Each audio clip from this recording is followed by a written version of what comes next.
Appilii walitti fufiinsaan guyyaa 30 ji'aatiif yoo sooratte maaltu qaama kee mudataa?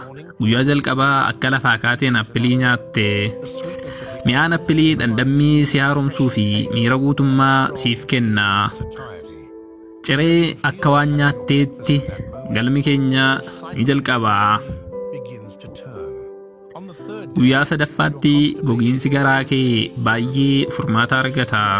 Kunis sababii faayibaroota of keessaa qabuu fi isaanis sochii mar'imaanii dabalu.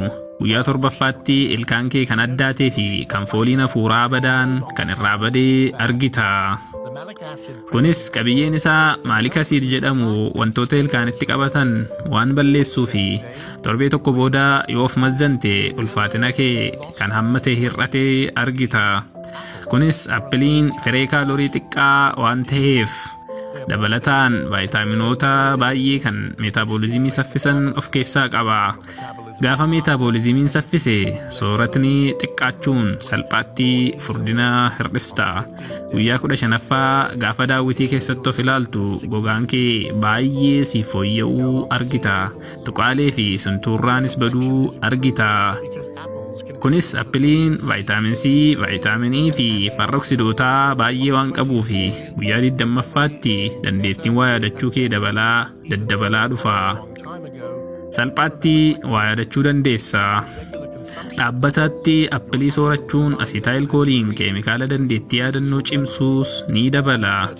Guyyaa 30ffaatti nama biraa fakkaatta.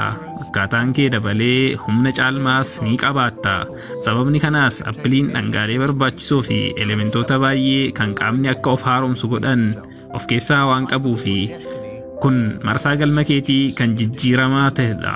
Cuunfaan isaas kan dubbanne irratti dabalataan tiruu hin baabsaa, kalee dhiqaa, bullaa'insa soorataa cimsaa, madiinummaa cimsuun infekshinas ni qolata, sukkaaras ni to'ataa, humna qaamaa kees ni cimsa. Nyaanni appilii irra mi'aawaa jijjiiramaa fi bu'a qabeessa ta'e jiraa? Inni kennaa guddaa uumaarraa ta'e kan bakka barbaanne hunda qabannee deemuu dandeenyudha. Akkuma jechamaa appiliin guyyaatti dooktoriin alaalatti sirraa fageessaa jedhamu dhugumatti dhaabbataan appilii soorachuun jireenya madaalawaa sii kennuun dhibee sirraa qolata. Dhiibbaan maletti hirriba sirraa balleessuufis ni fayyada. Appiliin nyaata si'oominaa ta'uun isaa beekamadha.